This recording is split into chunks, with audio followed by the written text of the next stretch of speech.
আমার নাম ঈশা। ছোট থেকেই আমার খুব ইচ্ছে আমি ডাক্তার হব। তাই আমি সবসময় অনেক রাত জেগে পড়াশোনা করতাম। আমি পড়াশোনাতে খুবই ভালো ছিলাম। আমাদের গ্রামের আশেপাশে আমার মতো মেধাবী মেয়ে খুব কমই ছিল। প্রতিদিন রাতে পড়াশোনা শেষ করে ঘুমাতে ঘুমাতে রাত অনেক গভীর হয়ে যেত। তেমনই একদিন রাত জেগে আমি আমার পড়ার টেবিলে পড়ছিলাম। সময়টা তখন গরমকাল, প্রচণ্ড গরম ছিল। তাই আমি রুমের জানালাটা খুলে দেই। আমার সাথে আমার ছোট ভাই ঘুমায়। সে খাটের উপর শুয়ে আছে আর আমি পড়ার টেবিলে বসে বসে পড়ছি। পড়াশোনা শেষ করে আমি যখন জানালাটা বন্ধ করতে যাব, আমার নজর পড়ে জানালার বাইরে থাকা আমাদের বাড়ির পাশে ছোট্ট একটি ঝোপের কাছে। সেখানে কেউ একজন দাঁড়িয়ে আছে। স্পষ্টভাবে দেখা না গেলেও খুব আবসা আবসা দেখা যাচ্ছে। সেখানে কেউ একজন দাঁড়িয়ে দাঁড়িয়ে আমাকে দেখছে। আমি ছোট থেকেই খুব সাহসী থাকার কারণে আমি তাকে একটি ডাক দেই, কে ওখানে? আমার ডাক শুনে আমার ছোট ভাই ঘুম থেকে উঠে যায়। সে আমার কাছে এসে বলে, আপু কি হয়েছে? আমি আমার ভাইকে বলি, ওই দেখ, ওখানে কেউ একজন দাঁড়িয়ে আছে, আমাকে দেখছে। আমার ভাই আমাদের ঘরের টর্চ লাইটটা এনে সেখানে মারে। কিন্তু অবাক করা বিষয় হলো, লাইট জ্বালিয়ে দেখতে পাই সেখানে আশেপাশে কেউ নেই। আমার ভাই আমাকে বলে, রাত জেগে পড়াশোনা করো তো, তাই হয়তো তুমি ভুল দেখেছ। আমিও ভাবলাম হয়তো পড়াশোনার কারণেই বেশি চাপ পড়েছে, তাই হয়তো ভুলভাল দেখছি। সেদিন রাতের পর থেকে আমি বেশ কিছুদিন আর জানালা খুলে পড়াশোনা করিনি। কিন্তু একদিন রাতে আমি যখন পড়ছিলাম, হঠাৎ করেই বিদ্যুৎ চলে যায়। একে তো গরমকাল, বিদ্যুৎ চলে যাওয়ায় প্রচণ্ড গরম শুরু হয়ে গেল। তাই আমি রুমের জানালাটা খুলে দেই। জানালা খুলে আমি পড়ছিলাম। কিছুক্ষণ পর আমি অনুভব করতে পারি আমার জানালার কাছে কেউ একজন দাঁড়িয়ে আছে। আমি সাথে সাথে সেখানে তাকাই, কই, কোথাও তো কেউ নেই। তাহলে আমার এমন কেন মনে হচ্ছে কেউ আমাকে দেখছে খুব কাছ থেকে? আমি সাথে সাথে জানালাটা লাগিয়ে দিই। সেদিনের মতো পড়াশোনা শেষ করে আমি খাটে এসে ঘুমিয়ে পড়ি। ঘুমের মাঝে আমি হঠাৎ একটি অদ্ভুত স্বপ্ন দেখি। স্বপ্নে আমি দেখতে পাই আমি পড়ার টেবিলে বসে বসে পড়ছি আর আমার জানালা খোলা। জানালার বাইরে দাঁড়িয়ে আছে খুব সুন্দর একটি ছেলে। ছেলেটির খুব সুন্দর লম্বা লম্বা চুল। আমার জীবনে এত সুন্দর ছেলে আমি কখনো দেখিনি। ছেলেটি খুব সুন্দর হাসি দিয়ে আমার দিকে তাকিয়ে আছে। আমি স্বপ্নের মাঝেই তার কাছে জানতে চাই, কে আপনি? তখন সেই সুন্দর ছেলেটি আমায় বলে, আমি ইউসুফ, আমি একজন জিন। আমি তার মুখে এই কথা শুনে তাকে বলি, আপনি একজন জিন হয়ে আমার সাথে দেখা করতে কেন এসেছেন? তখন সে আমাকে বলে, আমি আপনাকে ভালোবাসি, আমার আপনাকে খুব ভালো লাগে, তাই তো আমি আপনার সাথে দেখা করতে প্রতিদিন রাতেই এখানে আসি। কিন্তু সবসময় আমি আপনাকে দেখতে পাই না, কারণ আপনি তো সবসময় জানালা খুলে রাখেন না। তখন আমি তাকে বলি, তার মানে আমি যে সবসময় অনুভব করতে পারতাম আমার আশেপাশে কেউ আছে, সেটা কি আপনি ছিলেন? তখন ইউসুফ জিন বলে, হ্যাঁ আমি ছিলাম। আপনাকে দূর থেকে দেখতাম, কিন্তু দূর থেকে দেখে আমার মন ভরে না, তাই আজকে আমি আপনার সাথে স্বপ্নে দেখা করতে এসেছি। ইউসুফ জিন আমাকে বলে, দেখুন, আমি জানি না আমাকে দেখে আপনি ভয় পাচ্ছেন কিনা। যদি আপনি আমাকে দেখে ভয় পান, তাহলে আপনার ওই পড়ার টেবিলের জানালা আর কখনো খুলবেন না। আর যদি আপনি আমার সাথে দেখা করা বা কথা বলতে চান, তাহলে ওই জানালা খুলে পড়তে বসবেন। আমি আপনার সাথে কথা বলতে আসব। আজকে তাহলে আমি আসি। আসসালামু আলাইকুম, আল্লাহ হাফেজ, ভালো থাকবেন আপনি। আর হ্যাঁ, যাওয়ার আগে ছোট্ট একটি কথা বলতে চাই। নিজের অজান্তেই আপনাকে আমার খুবই ভালো লেগে গেছে। তবে আমি আপনাকে ভালোবাসি বলে এই নয় যে আপনিও আমাকে ভালোবাসবেন। আমি কোনো খারাপ জিন না, আমি আপনাকে ভালোবাসি, এতটুকুই বলার ছিল। আজকে আমি আসি। এটা বলে ইউসুফ জিন চলে গেল আর আমার ঘুম ভেঙে গেল। আমি ঘুম থেকে জেগে দেখি রাত তখন 4টা বাজে। এটা কেমন স্বপ্ন দেখলাম আমি, কেন জানি না। সেই ছেলেটির মুখ আমি আর ভুলতে পারছি না। সেই রাতে আমি আমার রুমের লাইট জ্বালিয়ে রেখেই ঘুমিয়ে পড়ি। পরের দিন সকালে আমি আবার সেই জিনটাকে নিয়ে ভাবছিলাম, সে কি সত্যি আমায় ভালোবাসে? কেন জানি না তার মুখটা আমার বারবার চোখে ভেসে উঠতে লাগলো। অনেক দিন হয়ে গেল আমি তখন রাতে আমার রুমের জানালা খুলে পড়তে বসি না। তবে সে রাতের স্বপ্নের কথাটা আমি আজও ভুলতে পারিনি। মাঝে মাঝে খুব ইচ্ছে করে ইউসুফ জিনের সাথে দেখা করি, কিন্তু সে তো জিন। সে যদি মানুষ হতো আমি তাকেই বিয়ে করতাম, কারণ এত সুদর্শন পুরুষ এর আগে আমি কখনো দেখিনি। একদিন পড়ার টেবিলে বসে বসে ভাবছিলাম, আচ্ছা, ইউসুফ জিনকে যে ভালোবাসতে হবে এমন তো কোনো কথা নেই, তার সাথে তো আমি বন্ধুত্বও করতে পারি। আমি সিদ্ধান্ত নিলাম আজকে আমি আমার ঘরের জানালা খুলে পড়তে বসবো আর তাকে দেখার চেষ্টা করব। দীর্ঘ 3 মাস পর আমি আমার ঘরের জানালা খুলে আমার টেবিলে পড়তে বসলাম। আজকে পড়াতে আমার মন বসছে না, আমার মন শুধু তাকেই খুঁজে বেড়াচ্ছে। এভাবেই আরও বেশ কিছুদিন কেটে গেল। তবে ইউসুফ জিনের দেখা আর আমি পাইনি। আমি এখন অনুভব করতে পারি আমার আশেপাশে সে নেই। একদিন রাতে আমি স্বপ্ন দেখি ইউসুফ জিনকে। আমি দেখি ইউসুফ জিন একটি কাচের বোতলে বন্দি অবস্থায় আছে। তার হাত পাগুলো লোহার শিকল দিয়ে বাঁধা। এই অবস্থায় সে আমার কাছে সাহায্য চাচ্ছে।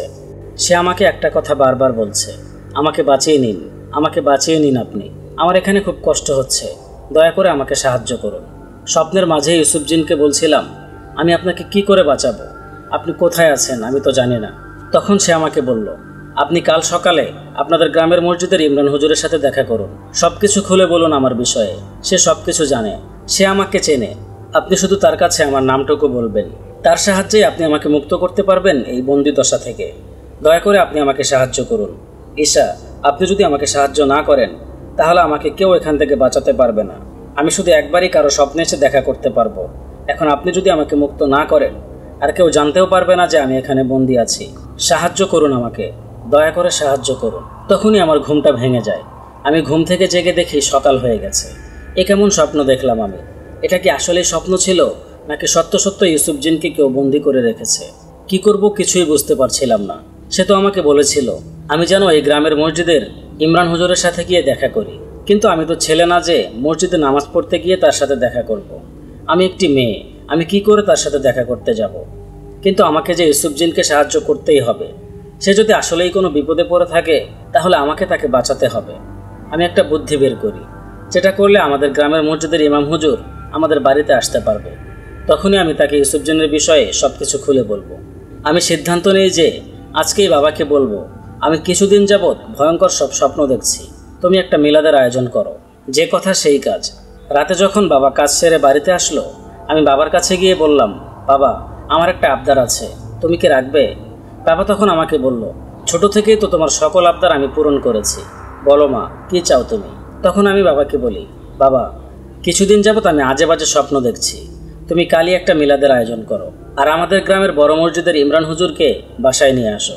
হুজুর এসে মিলাদ পড়িয়ে যাবে আর চারপাশে একটু পরা পানি ছিটিয়ে দিয়ে যাবে। বাবা বলল, ঠিক আছে, আমি আগামীকালে নামাজ পড়ে আসার সময় হুজুরকে নিয়ে আসব। তুমি আর তোমার মা হুজুরের জন্য দুপুরের খাবারের ব্যবস্থা করবে। সে দুপুরে আমাদের বাড়িতে এসে খাবার খাবে আর বিকেলে মিলাদের আয়োজন করা হবে। আমি বাবাকে বলি, ঠিক আছে, কাল সকালে আমি আর মা পুরো ঘর পরিষ্কার করে রাখবো আর দুপুরের জন্য খাবার দাবারের ব্যবস্থা করব। এটা বলে আমি আমার ঘরে চলে আসি আর মনে মনে খুবই খুশি হই আর ভাবতে থাকি কোনো না কোনোভাবে ইমরান হুজুরকে ইউসুফজিনের বিষয়ে জানিয়ে দেব। পরদিন বাবা তার সাথে করে ইমরান হুজুরকে বাসায় দিয়ে আসে। দুপুরবেলা হুজুর আমাদের বাড়িতে খাওয়া দাওয়া করে। বিকেলে বাবা বাজারে চলে যায় মিলাদের জন্য জিলাপি কিনতে। এই সুযোগে আমি ভাবি হুজুরের সাথে একটিবার দেখা করে আসি। হুজুর বাবার রুমে একাই বসেছিল, সে জিকির করছিল। আমি দরজায় দাঁড়িয়ে তাকে সালাম দেই। হুজুর আমার সালামের উত্তর নিয়ে আমাকে ঘরে প্রবেশ করার অনুমতি দেয়। আমি হুজুরের কাছে গিয়ে আমতা আমতা করে বলি, হুজুর, আপনার সাথে আমার একটি কথা ছিল। হুজুর আমার কাছে জানতে চায়, কি কথা বলো। তখন আমি হুজুরকে বলি, হুজুর, পৃথিবীতে কি আসলে জিন আছে?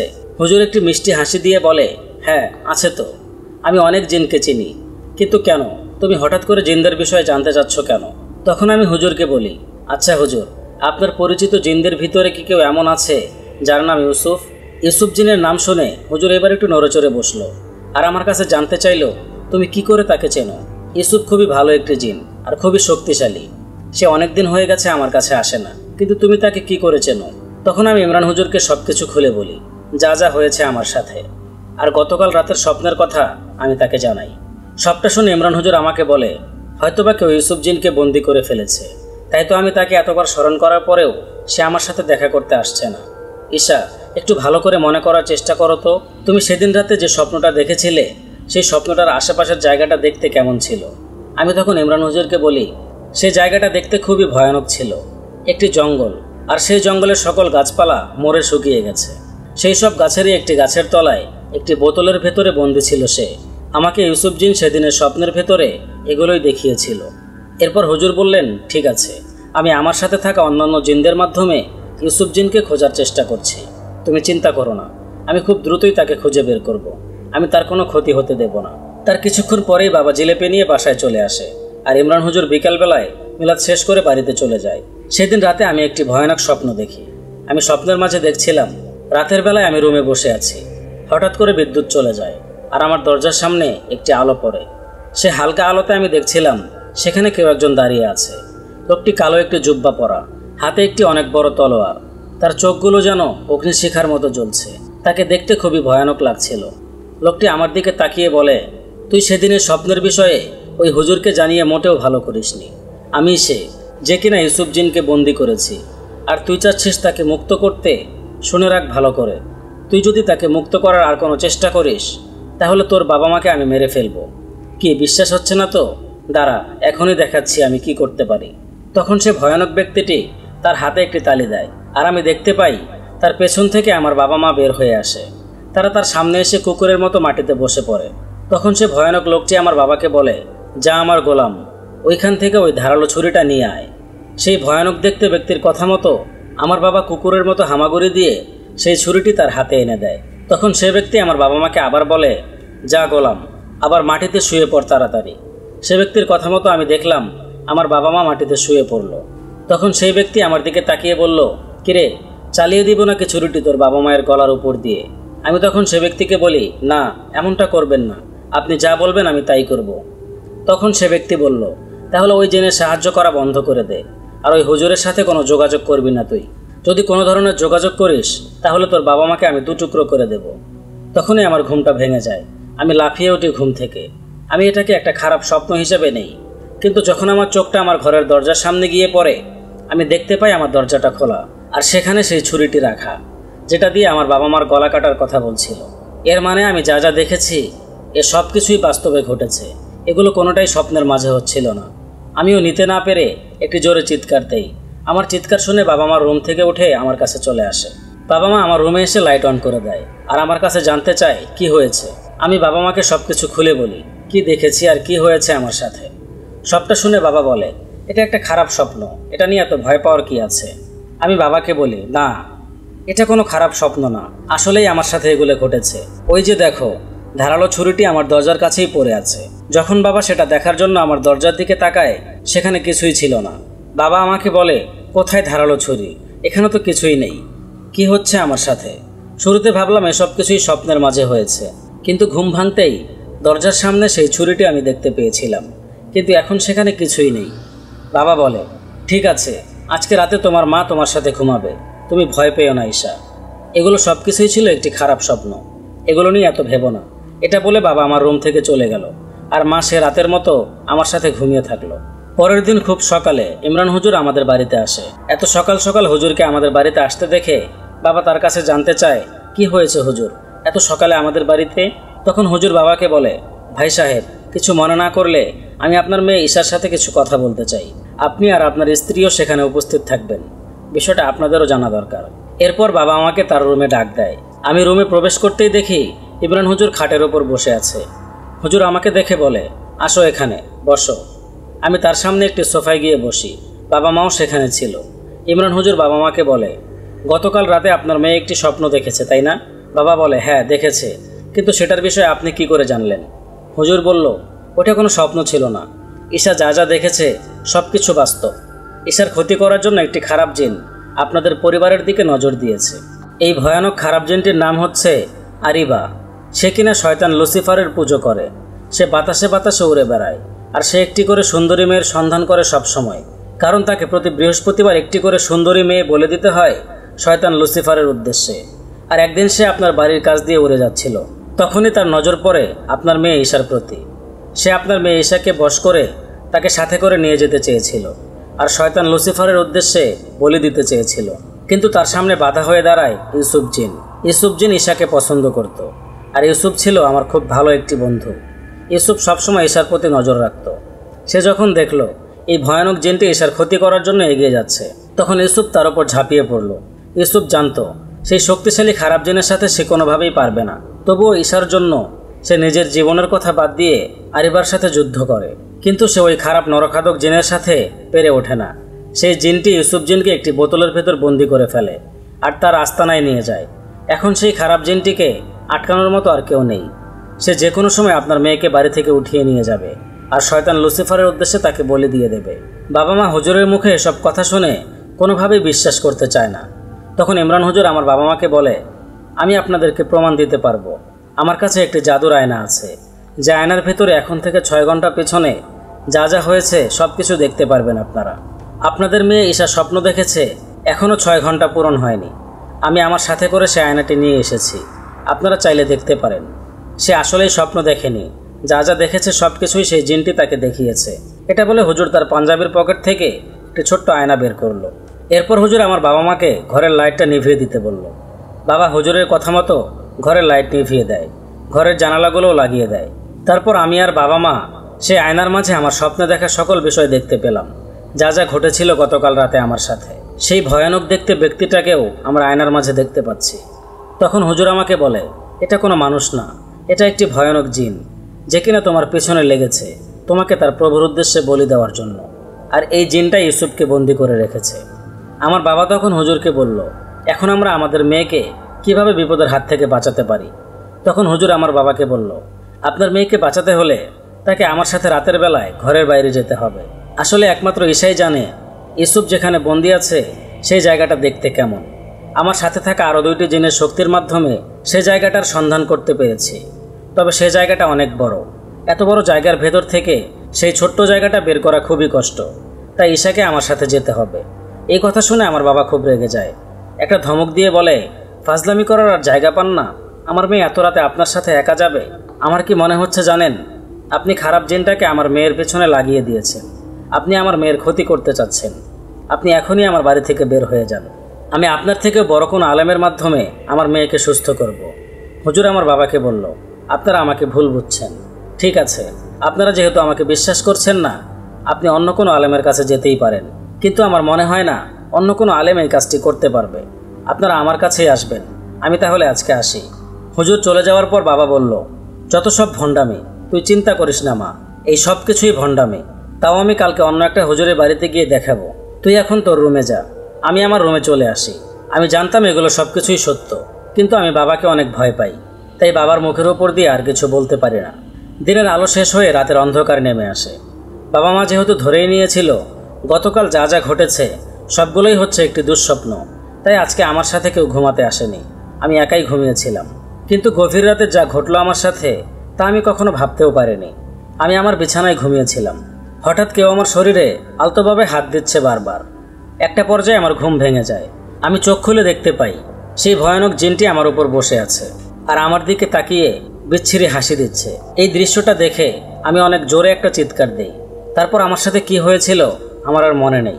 পরের দিন সকালে আমার জ্ঞান ফিরে আসে। আমার জ্ঞান ফিরতেই আমি দেখতে পাই আমার মা আমার পাশে বসা, আর একটু দূরে দাঁড়িয়ে আছে আমার বাবা আর ইমরান হুজুর। আমার জ্ঞান ফিরতে দেখে ইমরান হুজুর আমার কাছে এসে বলে, এখন কেমন লাগছে তোমার? আমি হুজুরকে বলি, হ্যাঁ এখন একটু ভালো লাগছে। কিন্তু হুজুর, এত সকালে আপনি আমাদের বাসায়? তখন ইমরান হুজুর আমাকে বলে, সকালে না, আমি তোমাদের বাসায় এসেছি গতকাল রাত 3টার সময়। গতকাল রাতে এসেছেন? কিন্তু কেন হুজুর? আপনি কেন রাতের বেলায় আমাদের বাসায় এসেছেন? হুজুর তখন আমাকে বলে, কেন তুমি ভুলে যাচ্ছ গতকাল রাতে কি হয়েছিল? ওই খারাপ জিনটা তোমার সাথে কি করেছিল? আসলে সকালে আমার জ্ঞান ফেরার পর আমার বারবার মনে হচ্ছিল কাল রাতে যা যা ঘটেছে সবই একটি দুঃস্বপ্ন। কিন্তু ইমরান হুজুর আমার ভুল ধারণা ভেঙে দিয়ে বলল, কাল রাতে যা যা হয়েছে সব কিছুই কল্পনাতে হয়নি, ওইগুলো তোমার সাথে বাস্তবে হয়েছে। গতকাল গভীর রাতে যখন আমি তাহাজ্জুদের নামাজ পড়ছিলাম তখন আমার সাথে থাকা একজন জিন আমার কাছে এসে বলল, হুজুর ঈশাকে বাঁচান।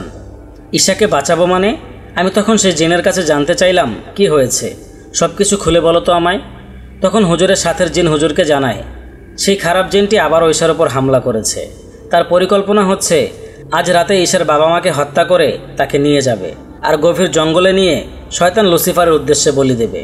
আপনি কিছু একটা করুন হুজুর, তাদেরকে বাঁচান। তখন আমি আমার সাথী জিনকে বলি, কেন আমি সেই বাসায় যাব? তুমি শোনোনি ঈশার বাবা আমাকে কি বলে অপমান করেছে? তখন আমার সাথী জিন আমাকে বলল, দেখুন হুজুর, মহান আল্লাহ পাক জিনপরির বিষয়ে আপনাকে যতটুকু জ্ঞান দিয়েছে তাদের কিন্তু ততটুকু দেওয়া হয়নি। তাদের যদি আপনার সমতুল্য জ্ঞান থাকতো তাহলে আপনাকে অপমান করতো না, আপনাকে ভণ্ড বলতো না। আর এখন যদি আপনি তাদের উপর রাগ করে আজকে তাদেরকে সাহায্য করতে না যান আর তারা 3 জন যদি সেই খারাপ জিনের হাতে মারা যায় তাহলে হাসরের ময়দানে আপনি মহান আল্লাহ পাককে কি জবাব দেবেন? তখন আমি আমার ভুল বুঝতে পারি আর সাথে সাথে বাড়ি থেকে বের হয়ে যাই তোমাদের বাড়িতে আসার জন্য। আমি তোমাদের বাড়িতে এসে দেখি তোমার মা দরজার সামনে পড়ে আছে, তার মাথা ফেটে রক্ত বের হচ্ছে, আর তোমার বাবাকে তুমি গলায় চাপ দিয়ে ধরে আছো। আমার বুঝতে আর বাকি রইল না তোমার ভিতরে সেই খারাপ জিনটি ভর করেছে আর সে এসব করছে। সে চায় তোমার ভিতর ভর করে তোমার মা বাবাকে হত্যা করে তোমাকে বাড়ি থেকে বের করে নিয়ে যেতে। তখন আমি আমার সাথে থাকা তসবিটা তোমার গলায় পেঁচিয়ে ধরি আর তোমার কানের কাছে গিয়ে দোয়া পড়তে শুরু করি। আর আমার সাথী জিন যে কিনা অদৃশ্য হয়েছিল সে তোমার উপরে আদি জমজমের পানি ছিটাচ্ছিল বারবার। একটা পর্যায়ে তুমি তোমার বাবার গলাটা ছেড়ে দাও। তোমার ভেতরে থাকা খারাপ জিনটা দুর্বল হয়ে পড়েছিল। সে কোনো উপায় না পেয়ে তখনকার মতো পালিয়ে যায়। জিনটা তোমার শরীর থেকে বের হওয়ার পর তুমি অজ্ঞান হয়ে মাটিতে লুটিয়ে পড়ো। আমি আর তোমার বাবা মিলে তোমাকে রুমে নিয়ে আসি। সারা রাত তুমি অজ্ঞান ছিলে। সকাল হলো, তোমার এখন জ্ঞান ফিরল। তখন বাবা আমাকে বলতে শুরু করলো, জানিস ঈশা, সেদিন আমরা হুজুরকে কতটা অপমান করলাম। তাকে বলেছিলাম সে ভণ্ড, সে প্রতারক, আর সে কিনা গভীর রাতে এসে আমাদের জীবন বাঁচালো। গতকাল রাতে আমি আর তোর মা ঘুমিয়েছিলাম। হঠাৎ আমাদের কানে আসে কেউ আমাদের বাড়ির মেন দরজাটা বারবার জোরে জোরে লাথি মারছে। আসলে মেন দরজাটা তালা মারা ছিল আর চাবিটা ছিল আমার কাছে। আমি আর তোর মা যখন দেখার জন্য রুম থেকে বের হলাম আর মেন দরজার কাছে গেলাম, আমরা দেখি মেন দরজার সামনে তুই দাঁড়ানো আর বারবার লাথি মারছিস সে দরজায়।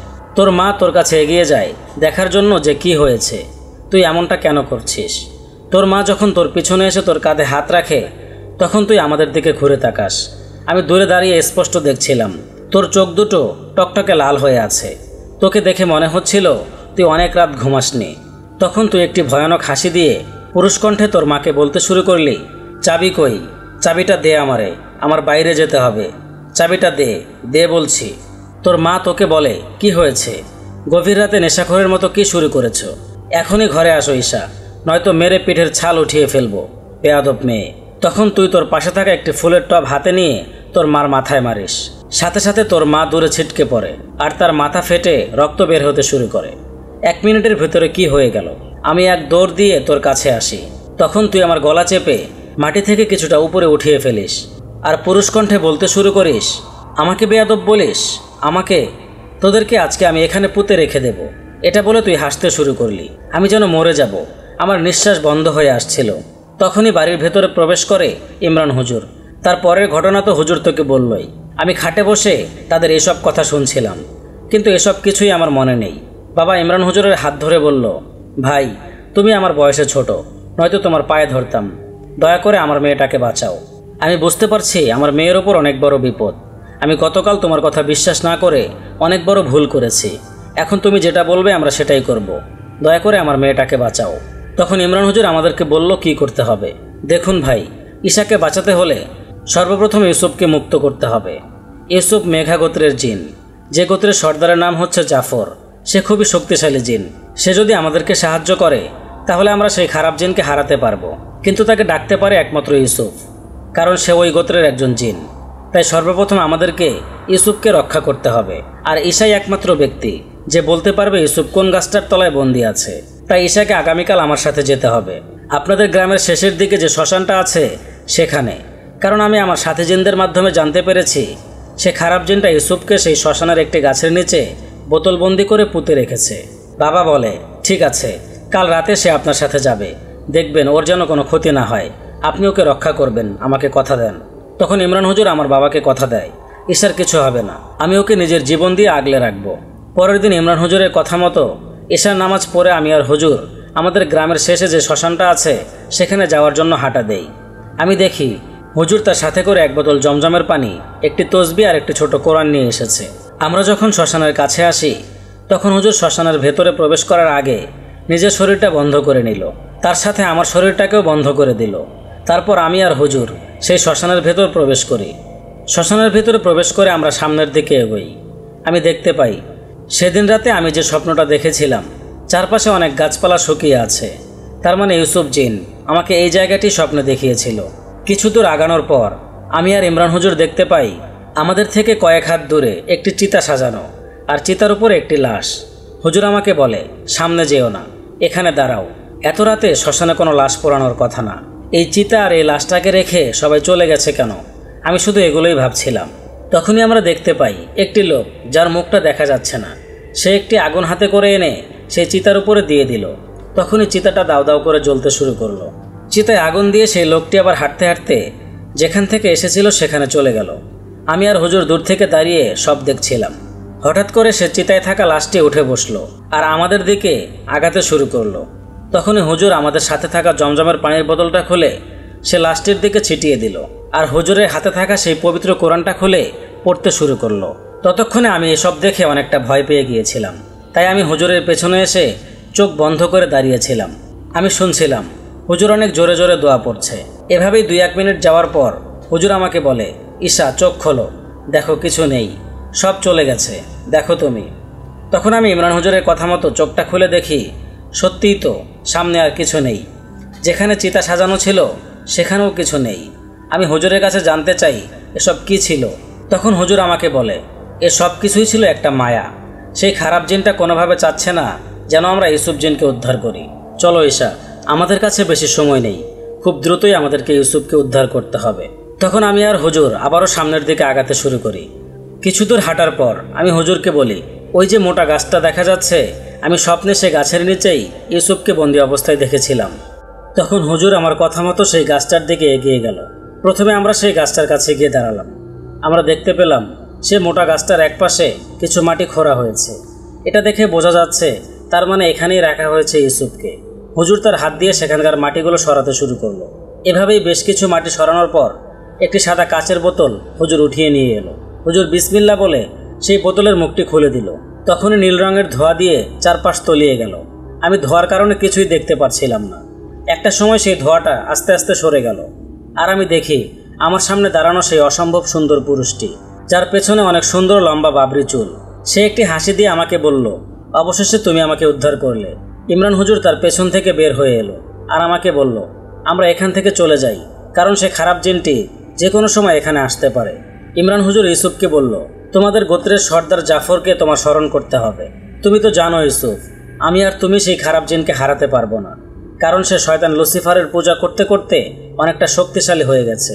ইউসুফ বলে, হ্যাঁ আপনি ঠিকই বলেছেন, তবে আমাদের এখান থেকে আগে বের হতে হবে। আমরা তিনজন যখন সেই শ্মশানের বাইরে আসতে চাই, তখনই হঠাৎ কোথা থেকে যেন একটি বড় বাজ পাখি এসে ইমরান হুজুরকে আমাদের মাঝখান থেকে তুলে নিয়ে যায়। ইউসুফ তার শক্তির মাধ্যমে সেই বাজ পাখিটাকে আঘাত করে, কিন্তু এতে বাজ পাখিটার কিছুই হয় না। আমি ইউসুফকে বলি, এখন কি হবে? সে পাখিটা তো হুজুরকে তুলে নিয়ে গেল। তখনই কোথা থেকে যেন একটা কাক এসে আমাদের সামনে মাটিতে বসে। আমরা দেখতে পাই কাকটার ঠোঁটে পুরনো দিনের একটি কাগজ ভাঁজ করা। ইউসুফ এগিয়ে গিয়ে সে কাকটার ঠোঁট থেকে কাগজটা বের করে নিয়ে আসে। কিছু একটা লেখা ছিল। আমরা যখন সেই কাগজের ভাঁজটা খুলি, কাগজের উপর একটি নকশা দেখতে পাই। ইউসুফ নকশাটা চিনতে পারে। আমি বলি, এটা আসলে কোন জায়গার? ইউসুফ আমাকে বলে, আমি তো এই জায়গাটা চিনি। তুমি এই জায়গাটা চিনো, তার মানে কি? এটা কোন জায়গা? হ্যাঁ চিনি, এটা মরিচা চর। আমি ইউসুফের কাছে জানতে চাই, মরিচা চর এটা আবার কোন জায়গা? তখন ইউসুফ আমাকে বলে, মরিচা চর জায়গাটা হচ্ছে মেঘনা নদী, যেটা কিনা বাংলাদেশের অনেক বড় একটা নদী। সেই নদীর মাঝ বরাবর অবস্থিত এই মরিচা চর। এই মরিচা চরের কথা খুব কম মানুষই জানে, আর যারা যারা এই মরিচা চরের বিষয়ে জানে তারা কখনোই এই চরে যাওয়ার মতো ভুল করবে না, কারণ সেই চরের আশপাশ দিয়ে রাতের বেলায় যদি কোনো লঞ্চ বা বোট যায় তাহলে সেটা সাথে সাথে ডুবে যায়। আর সেসব বোট বা লঞ্চের ভিতরে যারাই থাকে বেশিরভাগ লোকই মারা যায়, হাতে গোনা 2-1 লোক বেঁচে ফিরতে পারে। তাদের থেকে যদি জানতে চাওয়া হয় যে আকাশ তো পরিষ্কার ছিল, তাহলে কি করে তোমাদের লঞ্চ ডুবে গেল, তখন সেসব বোট বা লঞ্চের চালকরা বলে, আমরা যখন সেই চরের আশপাশ দিয়ে আমাদের বোট বা লঞ্চ নিয়ে যাতায়াত করি এবং যখন সেই চরের খুব কাছে চলে আসি, তখন আমরা দেখতে পাই আমাদের লঞ্চটি নদীতে না বরং মাটিতে চলছে। কোথাও পানির কোনো অস্তিত্ব নেই। লঞ্চটি যেন নদী ছেড়ে মাটির উপর চলা শুরু করেছে। তারপর হঠাৎ করে চোখে পড়ে সামনে একটা লোক দাঁড়ানো, আর তার হাতে একটি লাঠি। সেই লোকটির চেহারা বোঝা যাচ্ছে না, কিন্তু সেই লোকটি হাত দিয়ে আমাদের পালাতে বলছে। এতটুকুই আমরা বুঝতে পারতাম। তারপর জানি না, আস্তে আস্তে মাটির নিচ থেকে কেউ একজন লঞ্চটাকে টেনে নিয়ে যাচ্ছে। তবে তখনই আমরা বুঝতে পারি যে লঞ্চটি মাটিতে না পানিতে চলে যাচ্ছে। কিন্তু তখন আর আমাদের কিছুই করার থাকে না। ওই চরে অশুভ কোনো শক্তি আছে। যারা ওই পথ দিয়ে যায় তাদের ভিতর বেশিরভাগ মানুষই পানিতে ডুবে মারা যায়। জানো ঈশা, এখন সকল বোট ও লঞ্চের চালকেরা সেই চরের আশেপাশে যাওয়া বন্ধ করে দিয়েছে। কিন্তু রাতের অন্ধকারে নদীতে পথ হারাতে সময় লাগে না। আর যদি কোনো লঞ্চ চালক ভুলবশত সেই চরের কাছে চলে যায়, তাদের সাথেও ঠিক একই ঘটনা ঘটে। এখন তোমাকে বলি এমনটা কেন হয়। একদিন সেই মরিচা চরে 4টি খারাপ নরখাদক জিন গিয়ে পৌঁছায়। তারা ওই পথ দিয়ে যেসব লঞ্চ বা বোট আসতো তাদেরকে মায়া দেখিয়ে ডুবিয়ে মেরে খেয়ে ফেলত। সেই 4 জন নরখাদক জিনদের ভেতরে একজনের নাম ছিল আবিরা। আবিরার মনে একটাই লোভ ছিল, শক্তিশালী হওয়ার লোভ। আবিরার একটা স্বপ্ন ছিল, সে খারাপ জিনদের রাজা হবে আর তার হয়ে কাজ করবে অনেক অনেক খারাপ জিন। তারা সকলেই থাকবে তার গোলাম, আর সে থাকবে তাদের সকলের রাজা। আবিরা তার স্বপ্নকে বাস্তবায়ন করার লক্ষ্যে তার সাথীদেরকে বলে, আমরা তো প্রতিদিনই কোনো না কোনো লঞ্চ বা বোট ডুবিয়ে তার যাত্রীদেরকে মেরে পানি থেকে উঠিয়ে নিয়ে আসি এই চরে খাওয়ার জন্য। তবে আমরা 4 জন তো এত লাশ খেতে পারি না, অনেক লাশগুলোই তো নষ্ট হয়ে যাচ্ছে। লাশগুলো নষ্ট না করে একটা কাজ করলে কেমন হয়? তখন তার সেই 3 জন সাথী আবিরার কাছে জানতে চায় কি কাজ। আবিরা তার 3 সাথীকে বলে, আমরা 4 জন পুরো বাংলাদেশ ঘুরে ঘুরে আমাদের মতো যত নরখাদক জিন আছে সবাইকে এখানে এই মরিচা চরে নিয়ে আসব। তাদের সকলের খাওয়ার দায়িত্ব আমরা 3 জন নিব। বিনিময়ে তারা আমাদের কথা শুনবে, আমাদের সেবা করবে, আমাদের গোলাম হয়ে থাকবে, আমরাই হব তাদের রাজা। আবিরার কথা শুনে তার 3 সাথী রাজি হয়ে যায়। তারাও চিন্তা করে, হ্যাঁ, এটা খারাপ হয় না। তবে তারা তো জানতো না আবিরা আসলে তাদেরকে মেরে একাই মহারাজ হওয়ার পরিকল্পনা করছিল। কথা মতো তার পরের দিন থেকে তারা 4 জন খুঁজতে শুরু করে তাদের মতোই নরখাদক জিনগুলোকে। তারা বাংলাদেশের বিভিন্ন কবরস্থান, বিভিন্ন শ্মশানঘাট থেকে এদের মতোই কিছু নরখাদক জিনকে একত্রিত করে। তবে আবিরা তো একাই মহারাজ হতে চায়, তাই সে একটি পরিত্যক্ত শ্মশান ঘাটে যায়, যেখানে এখন আর কোনো লাশ পোড়ানো হয় না। সেই শ্মশান ঘাটে একটি কালী মন্দির ছিল। সে মন্দিরে বসবাস করত একজন অঘরী।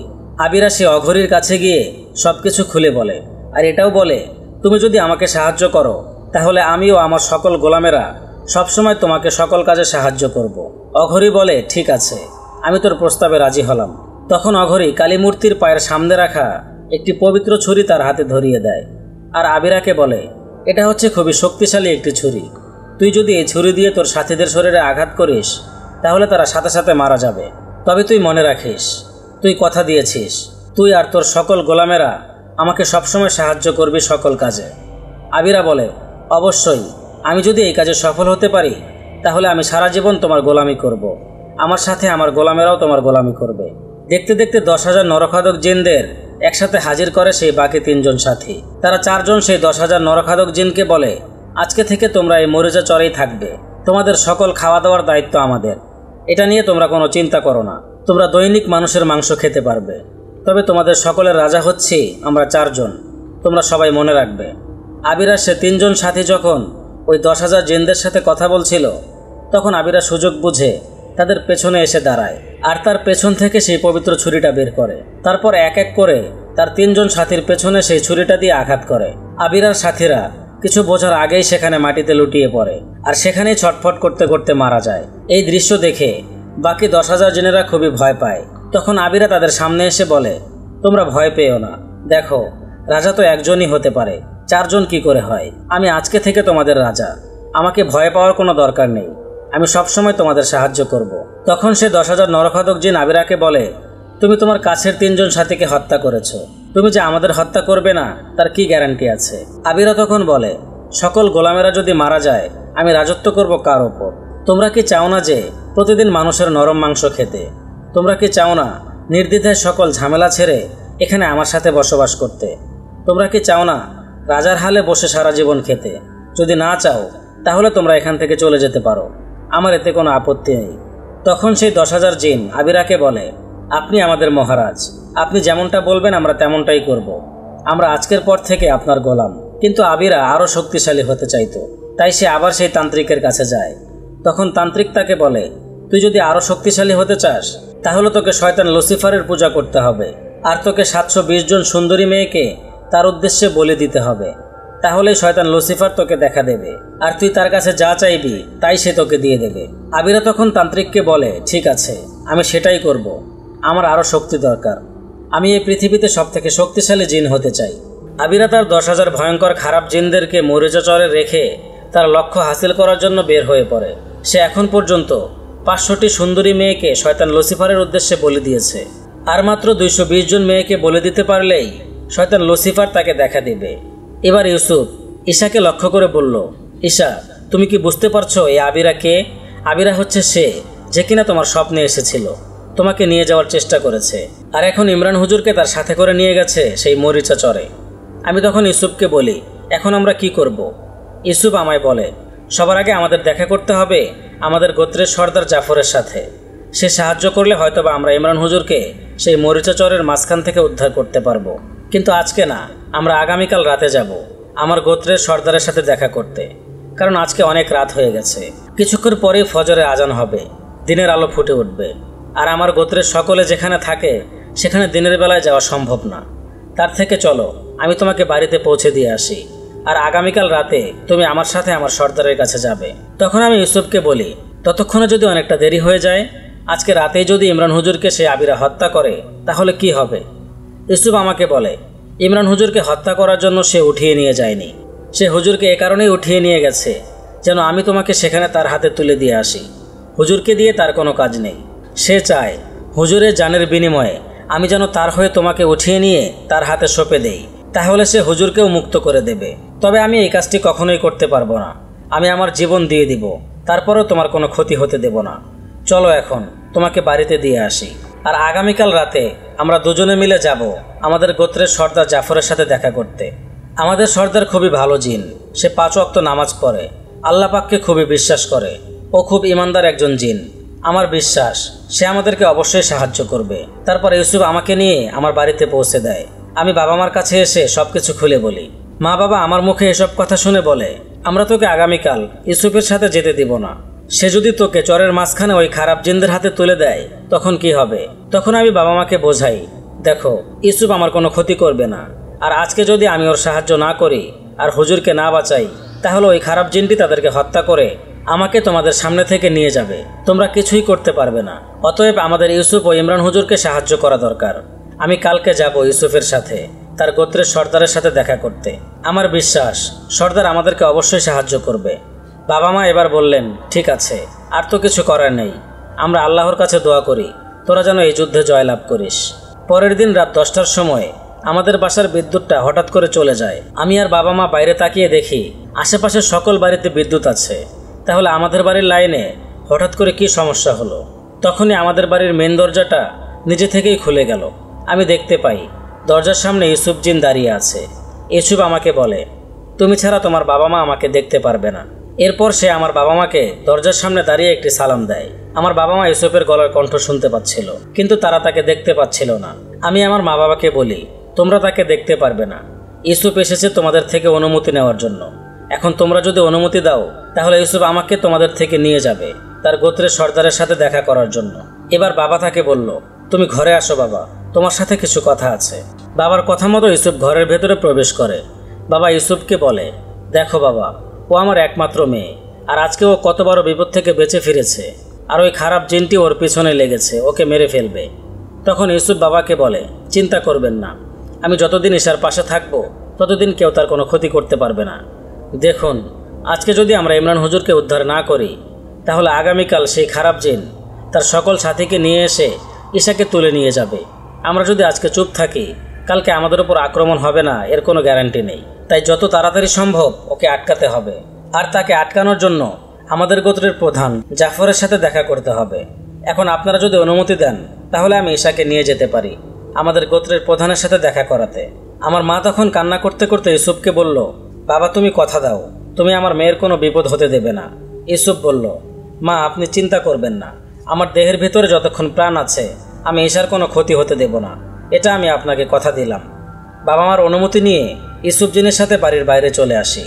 আমি আর ইউসুফ বাড়ি থেকে বের হয়ে ঢাকার সদরঘাটের আশেপাশে একটি রাজবাড়ির সামনে আসি। আমি দেখছি এটা রাজাদের আমলের একটি রাজবাড়ি হলেও বর্তমান সময়ে এটি একটি অনেক বড় জাদুঘর। দিনের বেলায় এই জাদুঘরে লোকজন টিকিট কেটে দেখতে আসে। আমাদের এখানে আসতে আসতে রাত 1টা বেজে যায়। আমি ইউসুফের কাছে জানতে চাই আমরা এখানে কেন এসেছি, আর মেইন গেট তো বন্ধ, দারোয়ান পাহারা দিচ্ছে। এখন তো জাদুঘরের ভেতরে কাউকে ঢুকতে দেবে না, আমরা কি করে ভেতরে যাব? ইউসুফ তখন বলে, দেখোই না কি হয়। এটা বলে ইউসুফ সে দারোয়ানের দিকে এগিয়ে যায়, আর তার ভেতরে প্রবেশ করে ইউসুফ তার শরীরে পুরো ভর করে ফেলে। দারোয়ানের শরীরটা দখলে নিয়ে ইউসুফ গেটের তালাটা খুলে দেয়, আর আমি ভেতরে প্রবেশ করি। আমি ভেতরে আসার পর ইউসুফ সে দারোয়ানটাকে আবারও বাইরে নিয়ে যায়, আর গেটটা বাইরে থেকে বন্ধ করে তাকে সেই চেয়ারে আবার বসিয়ে দেয়। তারপর দারোয়ানের শরীরের ভেতর থেকে ইউসুফ বের হয়ে আসে। ইউসুফের জাদুর কারণে দারোয়ানের সব কিছুই মনে ছিল না, কারণ সে তার নিজের আয়ত্তে ছিল না। ইউসুফ আমাকে নিয়ে সেই পুরনো রাজবাড়ির ভিতরে ঢুকে পড়ে। রাজবাড়ির ভিতরে একটি খুব সুন্দর লাইব্রেরি ছিল, যেখানে রাজারা বসে বই পড়ত। ইউসুফ আমাকে সেখানে নিয়ে যায়। আমি অবাক হয়ে দেখি রাজবাড়ির ভেতরে আমরা প্রবেশ করার পর চারপাশের সকল লাইটগুলো জ্বলে উঠল। ইউসুফ আমাকে বলল, ভয় পেও না, আমি তো তোমার সাথে আছি। এখানে যারা আছে সবাই আমার গোত্রের জিন। ইউসুফ আর আমি যখন সেই লাইব্রেরির ভিতরে প্রবেশ করি আমি দেখতে পারি লাইব্রেরির ভিতরে খুব সুন্দর মিষ্টি ঘ্রাণ।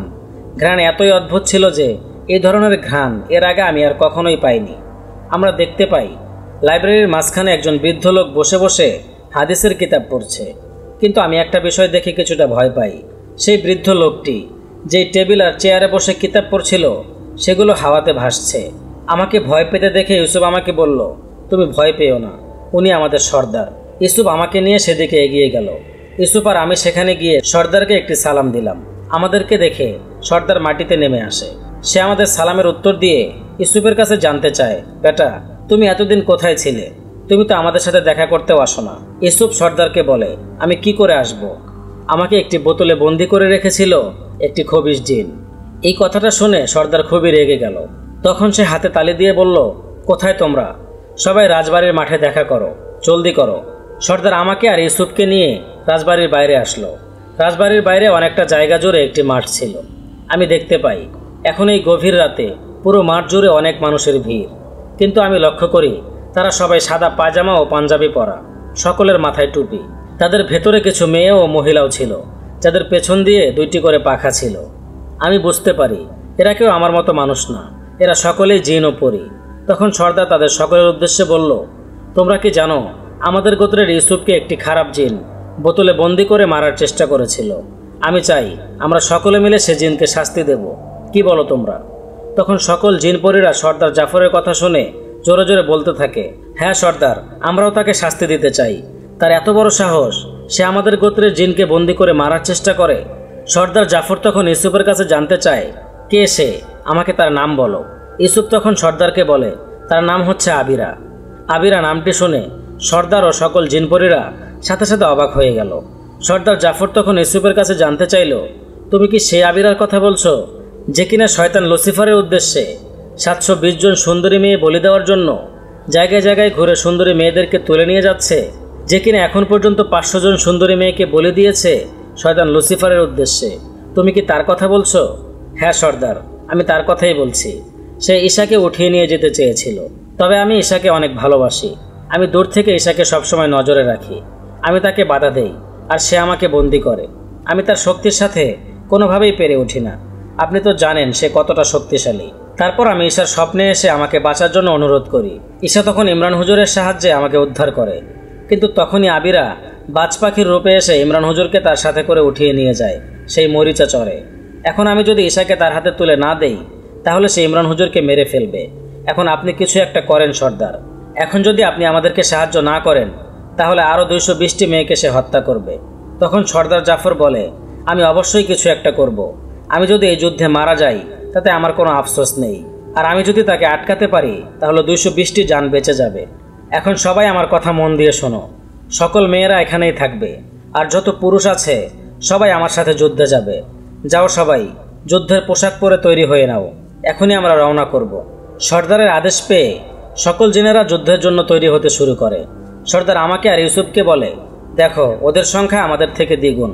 সরাসরি তাদেরকে আমরা হামলা করলে কোনোভাবে এই যুদ্ধে জয়লাভ করতে পারবো না। আমাদেরকে এই যুদ্ধে বুদ্ধি ব্যবহার করতে হবে। আমার কাছে একটি পরিকল্পনা আছে, যেটা বাস্তবায়ন করতে পারলে আমরা এই যুদ্ধে অনায়াসে জয়লাভ করতে পারবো। ইউসুফ তখন সর্দারের কাছে জানতে চাইল, কি সেই পরিকল্পনা? সর্দার তখন বলল, আসো আমার সাথে। সর্দার আমাকে আর ইউসুফকে নিয়ে আবারও রাজবাড়ির ভেতরে এলো। সর্দার আমাদেরকে নিয়ে সে লাইব্রেরিতে এলো। লাইব্রেরিতে এসে আমরা যেখানে দাঁড়িয়েছিলাম সেখানকার কয়েকটা কাঠ সর্দার সরিয়ে ফেলল। কাঠগুলো সরানোর পর আমরা দেখতে পাই সেখান দিয়ে একটি সিঁড়ি মাটির নিচে নেমে গেছে। এটি একটি গোপন রাস্তা, এটা আমি আর ইউসুফ বুঝতে পারলাম। সর্দার আমাদেরকে বলল, আসো আমার সাথে। আমি আর ইউসুফ সর্দারের সাথে মাটির নিচে এসে গোপন কক্ষে প্রবেশ করলাম। আমরা সেই ঘরে প্রবেশ করার পর দেখতে পারি চারপাশে অনেক কাঠের আলমারি রাখা, এক একটা আলমারিতে এক এক রকমের জিনিস রাখা। সেখানকার একটা আলমারির ভেতরে অনেকগুলো কাচের বোতল, আর কাচের বোতলের ভেতরে অনেক সাদা ধোঁয়া ওড়াউড়ি করছে। আমি সর্দারের কাছে জানতে চাই, এই বোতলগুলো এখানে কেন? তখন সর্দার আমাকে বলল, এখানে থাকা প্রত্যেকটা বোতলের ভেতর একটি করে জিন বন্দি আছে। আসলে এরা সকলেই খারাপ জিন, এরা মানুষের ক্ষতি করে, তাই আমি এদেরকে ধরে ধরে বন্দি করে এখানে রেখে দিয়েছি। এই কথা শেষ করে সর্দার সেখানে থাকা একটি কাঠের আলমারি খুলে ফেললো, আর তার ভেতর থেকে 3টি জিনিস বের করলো। আমি আর ইউসুফ দেখতে পাই সর্দারের হাতে একটি বাচ্চাদের খেলনা লঞ্চ, আরেকটি খুব লম্বা তরবারি, সেই তরবারির গায়ে আরবিতে অনেক কিছু লেখা ছিল। আর 3 নম্বর জিনিসটি হচ্ছে একটি চাদর।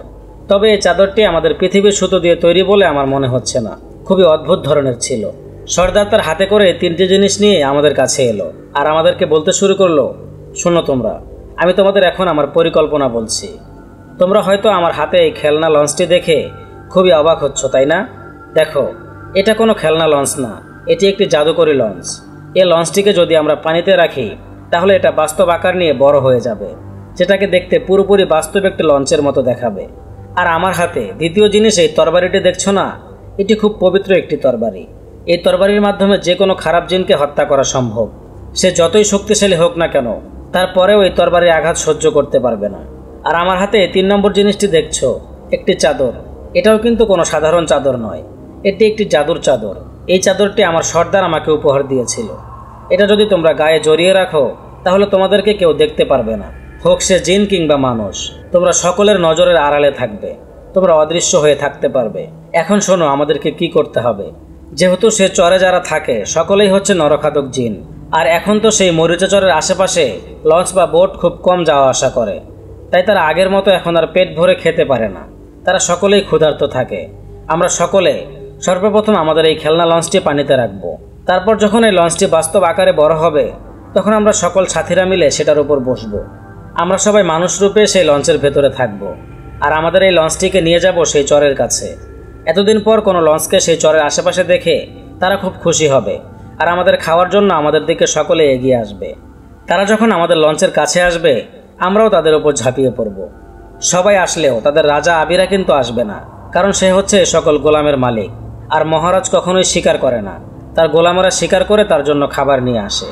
তাই তোমার হাতে এটাই সুযোগ, যখন আবিরের আশেপাশে কেউ থাকবে না তুমি তাকে হত্যা করতে পারবে। ইউসুফ তার সর্দারকে বলে, কিন্তু আমি তো তার শক্তির সাথে পারবো না।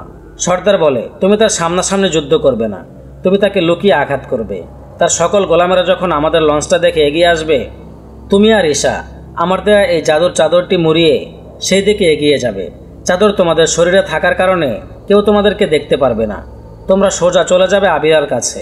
তুমি চাদরের ভেতর লুকিয়ে থাকবে আর আবিরার পিছনে গিয়ে এই পবিত্র তরবারি দিয়ে তার গলাটা কেটে ফেলো, তাহলে সে সেখানেই মারা যাবে। আর ঈশা, তখন তুমি সাথে সাথে ইমরান হুজুরকে উদ্ধার করে নিও। তোমরা যখন আবিরাকে হত্যা করবে তখন তার সকল গোলামেরা আমাদের সাথে আর যুদ্ধ করবে না। তারা যখন দেখবে তাদের মহারাজ নিহত তখন তারা সেখান থেকে পালিয়ে যাবে। আমি আর ইউসুফ সর্দারকে বলি, খুবই সুন্দর পরিকল্পনা। এভাবে হলে তো আমরা যুদ্ধে অবশ্যই জয়ী হব। এখন আল্লাহ পাক আমাদের সঙ্গে থাকলেই হয়। সর্দার তখন আমাদেরকে বলেন, আল্লাহ তাআলা সবসময় ভালো পরিকল্পনার সাথেই থাকে। চলো, এখন আমাদের দেরি হয়ে যাচ্ছে। আজ রাতের ভিতরেই হুজুরকে উদ্ধার করতে হবে, নয়তো আবিরা তাকে হত্যা করে ফেলবে। তখন আমি, ইউসুফ এবং সর্দারের সকল সাথীরা মিলে রওনা দেই ওই মরিচা চরের উদ্দেশ্যে। সর্দার তখন আমাদের সাথের সকল জিনদেরকে বলে দেয় কাকে কি করতে হবে। সেখান থেকে বের হয়ে আমরা নদীর পাড়ে চলে আসি। নদীর পাড়ে এসে সর্দার তার হাতে থাকা সেই খেলনা লঞ্চটিকে পানিতে রাখেন। এই খেলনা লঞ্চটি পানিতে রাখার সাথে সাথে সে বাস্তব আকার নিয়ে পানির ওপর ভেসে ওঠে। আমরা সকলেই সেই লঞ্চের উপর চড়ে বসি। লঞ্চটি খুব দ্রুত গতিতে সে চরের দিকে যাচ্ছিল। আধ ঘন্টার ভেতরেই আমরা সেই চরের কাছে চলে আসি। সর্দার ঠিকই বলেছিল, এতদিন পরে কোনো লঞ্চকে চরের আশেপাশে দেখে সেখানকার সকল জিন আমাদের দিকে ছুটে আসতে শুরু করে। সর্দার তখন আমাদেরকে সেই চাদরটি দিয়ে বলে, যাও, তোমরা দুজন অন্য পাশ দিয়ে নেমে পড়ো। আমরা সর্দারের কথা মতো চাদরটি আমাদের দুজনের গায়ে জড়িয়ে লঞ্চের বাইরে চলে আসি। আমি আর ইউসুফ দেখতে পাই হাজার হাজার ভয়ানক জিনগুলো আমাদের লঞ্চের দিকে এগিয়ে আসছে। তবে তারা তো জানে না ওই লঞ্চের ভেতরে কোনো মানুষ নেই, তারাও সকলে জিন। ইউসুফ আমাকে বলে, আমাদেরকে তাড়াতাড়ি করতে হবে, কারণ সর্দার আর তার বাকি সাথীরা এদেরকে বেশিক্ষণ আটকাতে পারবে না, তারা সংখ্যায় অনেক। আমি আর ইউসুফ সেই চাদর মুড়ি দিয়ে মরিচা চরের ভেতরে প্রবেশ করি। আমরা কিছুদূর হাঁটার পরে দেখতে পাই একটি অনেক বড় সিংহাসনের উপর বসে আছে আবিরা। সেই ভয়ানক দেখতে চোখগুলো অগ্নিশিখার মতো জ্বলজ্বল করছে। আমি আর ইউসুফ দেখি আবিরার পায়ের সামনে পড়ে আছে রক্তাক্ত ইমরান হুজুর। তাকে মেরে কি হাল করেছে, তার শরীর থেকে রক্ত বের হয়ে সাদা পাঞ্জাবিটা ভিজে লাল হয়ে গেছে। এই দৃশ্য দেখে আমি আর ইউসুফ কান্না করে ফেলি। তখনই আমরা দেখতে পাই আবিরা তার একটি পা হুজুরের বুকের ওপর রেখে বলছে, কিরে, তোর গোলাম কি ওই মেয়েটাকে নিয়ে আসবে না, নাকি তোকে এখানেই মেরে ফেলবো? ওইদিকে আমাদের সাথীরা আবিরার গোলামদের উপর ঝাঁপিয়ে পড়েছে। তাদের মৃত্যু চিৎকার শুনে আবিরা উঠে দাঁড়ায়। ততক্ষণে আমি আর ইউসুফ চাদর মুড়ে দিয়ে আবিরার কাছাকাছি চলে আসি। আবিরা আমাদের লঞ্চের দিকে তাকিয়ে বলে, ওইদিকে কি হচ্ছে, কিসের এত চিৎকার? তখনই চাদরের ভেতর থেকে বের হয়ে আসে ইউসুফ। ইউসুফ আবিরাকে বলে, ওইটা হচ্ছে তোর গোলামদের মৃত্যু চিৎকার। আবিরা কিছু বুঝে ওঠার আগেই ইউসুফ তার হাতে থাকা পবিত্র তরবারিটি দিয়ে তার গলাটা কেটে ফেলে। সাথে সাথে আবিরা মাটিতে লুটিয়ে পড়ে আর সেখানেই মৃত্যুবরণ করে। তখন আবিরার পাশেই ছিল তার আরেকটি গোলাম। সেই গোলাম যখন এই দৃশ্য দেখে সে সেখান থেকে দৌড় দিয়ে চলে যায় আর বাকি নরখাদক জিনদেরকে গিয়ে বলে, আমাদের মহারাজকে মেরে ফেলেছে, পালাও এখান থেকে, নয়তো আমরাও মারা পড়ব। এই খবর পেয়ে আবিরার সকল গোলামেরা পালাতে শুরু করে যে যার মতো করে। আমি দৌড়ে গিয়ে ইমরান হুজুরকে মাটি থেকে টেনে তুলি। ইউসুফ আমার পাশে এসে দাঁড়ায়। আমরা দুইজন তাকে নিয়ে আমাদের লঞ্চের কাছে আসি। ইমরান হুজুর অজ্ঞান হয়ে পড়েছিল। সর্দার তখন আমাদেরকে দেখে বলে, আমরা যুদ্ধে জয়ী হয়েছি, আলহামদুলিল্লাহ, এখন আর কোনো ভয় নেই, চলো আমরা ফিরে যাব। আমরা সবাই আবার লঞ্চে উঠে পড়ি। বিপদ কেটে গেছে, এখন সবকিছু আস্তে আস্তে আবার ঠিক হয়ে যাবে। লঞ্চটি আবারও রওনা দেয় ঢাকার উদ্দেশ্যে। পথের মাঝে ইমরান হুজুরের জ্ঞান ফিরে আসে। আমরা সকলেই তাকে সবকিছু খুলে বলি। আমি আর ইউসুফ লঞ্চের ছাদে বসেছিলাম। বসে বসে চারপাশে দেখছিলাম, কি সুন্দর এই নদীর চারকোল। তখন ইউসুফ আমাকে বলল, আমি কি তোমার কাছে একটি আবদার করতে পারি ঈশা? আমি ইউসুফকে বললাম, কি আবদার? সে বলল, এখন থেকে পড়তে বসলে দয়া করে জানালাটা খুলে রেখো, যাতে আমি তোমাকে দেখতে পারি। আমি তাকে বলি, এখন থেকে প্রতিদিন আমি জানালা খুলে পড়তে বসবো, কিন্তু একটা শর্ত আছে। ইউসুফ আমার কাছে জানতে চায়, কি শর্ত? আমি তাকে বলি, আপনি কি শুধু আমাকে দেখবেন? আমি কি আপনাকে দেখব না? আপনি প্রতিদিন আমার সাথে দেখা করতে আসবেন আর আমার সাথে কথাও বলবেন। ইউসুফ তখন হেসে দিয়ে বলে, আমি আপনার সব ইচ্ছা রাখবো, আমার মহারানী। তারপর আমি ইউসুফের কাঁধে মাথা রেখে আকাশের চাঁদের দিকে তাকিয়ে থাকি। প্রিয় শ্রোতা বন্ধুরা, এই ছিল আমাদের আজকের ঘটনাটি আপনাদের কাছে কেমন লেগেছে অবশ্যই কমেন্ট করে জানাবেন। এবং এমন আরও নিত্য নতুন ঘটনা পেতে চাইলে আমাদের চ্যানেলটি অবশ্যই সাবস্ক্রাইব করবেন এবং পাশে থাকা বেল আইকনটি ক্লিক করতে ভুলবেন না। আজকের মতো এখানেই বিদায় নিচ্ছি। দেখা হবে পরবর্তী কোনো গল্পে। সে পর্যন্ত সবাই ভালো থাকবেন, সুস্থ থাকবেন। আল্লাহ হাফেজ।